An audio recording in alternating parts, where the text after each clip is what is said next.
Bismillahirrahmanirrahim. Assalamualaikum warahmatullahi wabarakatuh. Bertemu lagi dengan Ana Nailur Rahmi dari mahasiswa UIN Mahmud Yunus Batu Sangkar dari jurusan Pendidikan Bahasa Arab.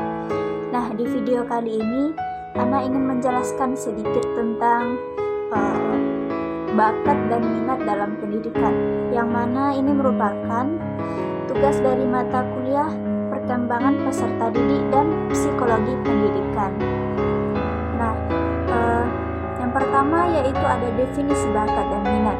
Nah, bakat itu adalah kemampuan bawaan dari lahir yang dimiliki oleh seseorang untuk melakukan tugas tertentu tanpa banyak bergantung pada upaya pembelajaran.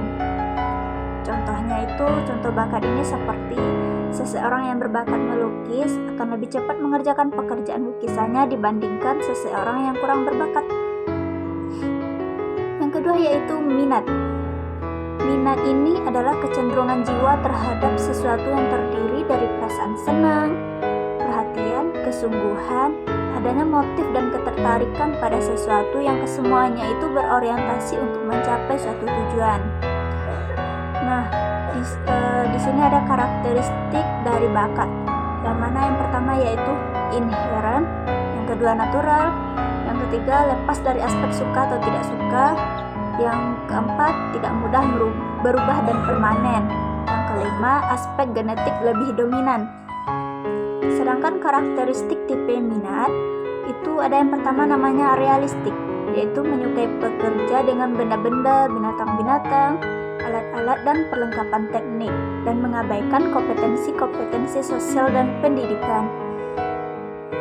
Nah, selanjutnya ada investigatif, yaitu menyukai aktivitas-aktivitas yang memerlukan penyelidikan observasional, simbolik, sistematik, dan kreatif terhadap fenomena fisik, biologis, dan kultural agar dapat memahami dan mengontrol fenomena tersebut, dan tidak menyukai aktivitas-aktivitas persuasif, sosial, dan repetitif. Selanjutnya yang ketiga, artistik, yaitu menyukai aktivitas-aktivitas yang ambius, bebas, dan tidak tersistematisasi untuk menciptakan produk-produk artistik seperti lukisan, drama, karangan. Tidak menyukai aktivitas-aktivitas yang sistematik, teratur, dan rutin. Yaitu sosial, yaitu menyukai aktivitas-aktivitas yang melibatkan orang-orang lain dan penekanan pada membantu, mengajar, atau menyediakan bantuan. Selanjutnya ada enterprising, yaitu menyukai aktivitas-aktivitas yang melibatkan manipulasi terhadap orang-orang lain untuk perolehan ekonomi atau tujuan-tujuan organisasi.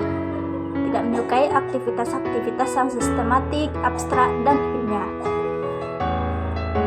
Terakhir yaitu konvensional, yaitu menyukai aktivitas-aktivitas yang memerlukan manipulasi data yang eksplisit, teratur, dan sistematik guna memberikan kontribusi kepada tujuan-tujuan organisasi.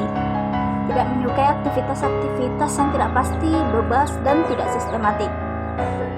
Selanjutnya itu ada perbedaan bakat dan minat. Nah, minat ini ketertarikan pada suatu hal, bisa berubah-ubah seiring perkembangan usia, bisa dipengaruhi oleh lingkungan, mudah dikenali. Sedangkan bakat itu tidak berubah, ada dalam diri anak, terus kapasitas lebih unggul yang membuat anak lebih cepat belajar sesuatu, dan tidak mudah dikenali. Faktor-faktor yang mempengaruhi bakat.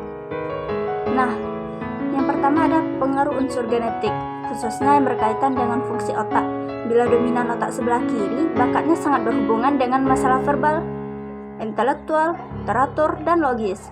Dan bila dominan dengan otak kanan berhubungan dengan masalah spasial dan nonverbal, estetik, artistik, serta atletis. Yang kedua, yaitu yang mempengaruhi bakat itu ada latihan. Bakat adalah sesuatu yang sudah dimiliki secara alamiah, yang mutlak memerlukan latihan untuk mengembangkannya, membangkitkannya, dan yang ketiga itu ada lingkungan. Lingkungan ini sangat mempengaruhi motivasi untuk mengembangkan bakat. Yang keempat yaitu struktur tubuh mempengaruhi bakat seseorang. Seseorang yang bertubuh atletis akan memudahkannya bergelut di bidang olahraga atletik. Selanjutnya faktor-faktor yang mempengaruhi minat. Yang pertama yaitu dorongan dari dalam diri individu. Misalnya dorongan makan, rasa ingin tahu, dan seks. Yang kedua, motif sosial dapat menjadi faktor yang membangkitkan minat untuk melakukan suatu aktivitas tertentu. Yang ketiga, faktor emosional. Minat mempunyai hubungan yang sangat erat dengan emosi. Yang keempat, status ekonomi. Yang kelima, pendidikan. Yang keenam ada situasional. Dan yang terakhir ada keadaan psikis. Nah, selanjutnya implikasi dalam proses pembelajaran.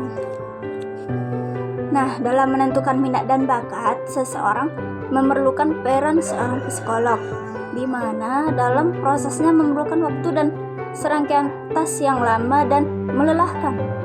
Setelah beberapa pengujian dan tes, seorang psikolog harus melakukan sejumlah perhitungan dan analisa untuk menentukan minat dan bakat seseorang. Dengan perkembangan teknologi pembelajaran mesin yang semakin pesat.